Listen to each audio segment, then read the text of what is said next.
It's open season at London's contemporary art auctions. Collectors rallied behind their hometown favourites to help Christie's raise nearly £79 million. That's the highest total for the auction house in 3 years. Works by Francis Bacon and Lucian Freud among the top sellers. Number one was Bacon's study for a portrait. It sold for £18 million. Well, it seems big spenders are rushing back to art as an alternative investment to stocks and bonds. Christie's says global auction sales were up by 53% last year, while private sales rose 39%. Its total sales came to £3.3 billion. That's the highest on record. Dealers say demand and prices are now back to levels not seen since the financial crisis.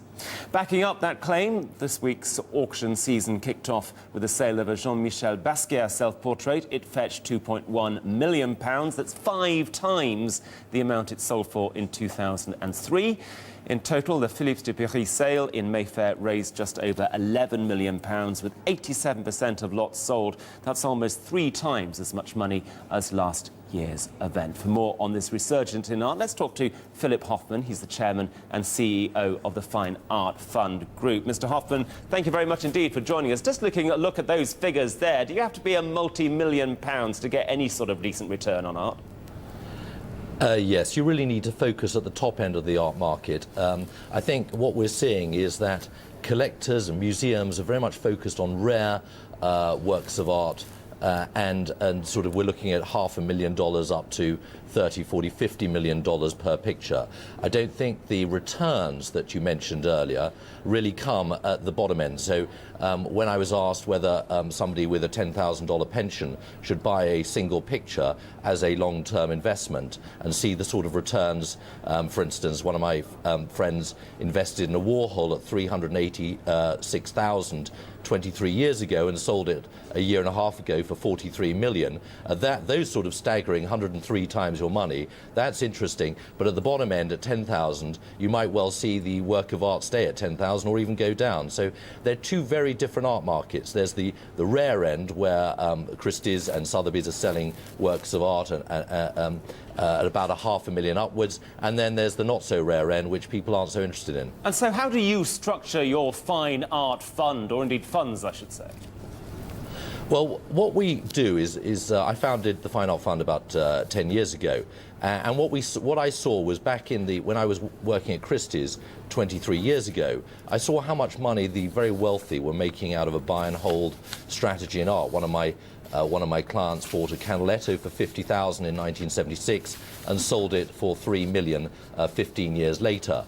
And so what I did was actually structure a fund and private accounts so that our clients could invest in art for long-term capital growth. And so what we now do is we have investors from all over the world, from I think 16 different countries. In fact, many of them flew in last week to London to have a look at the Impressionist sales and to meet, and they saw some stellar and very interesting returns. For instance, we just sold a painting that we bought 3 years ago, just before the sort of market crash of 2007. We bought it for about $400,000, and I sold it last week at Basel for $1.1 million. Now, there are not many other investments.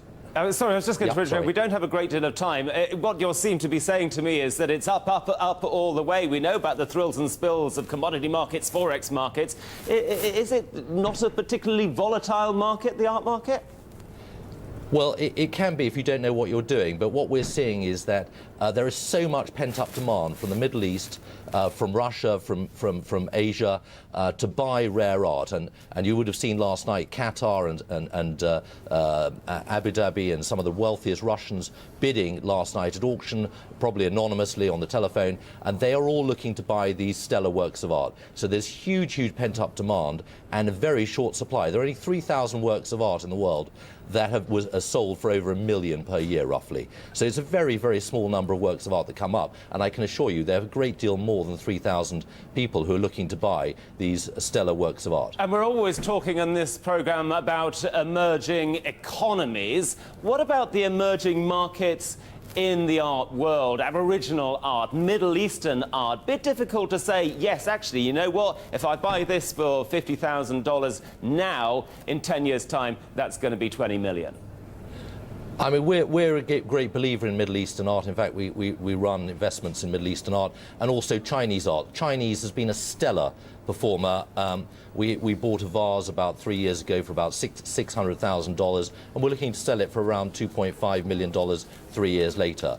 But at the other end, yes, Middle East is a very interesting market. You will have seen the chairman of Christie's has just left Christie's to join the Qatar museums. They're looking to add probably $500 million to $1 billion of art a year to their museums. Abu Dhabi is looking to do something even greater. Saudi will probably come in shortly after that. And this petrol dollars are going to be hitting the art market in a very big way. And so I think what's going to be the impact is not only the Chinese and the Middle East and the Indians buying their own art, but they are having a big impact on the Warhols, the Picassos, the Freuds, the Bacons that you were seeing selling last night for huge prices. OK, Philip Hoffman, we have to leave it there. Thank you very much indeed. It's been fascinating to talk to you. Thank you for joining us here on Countdown.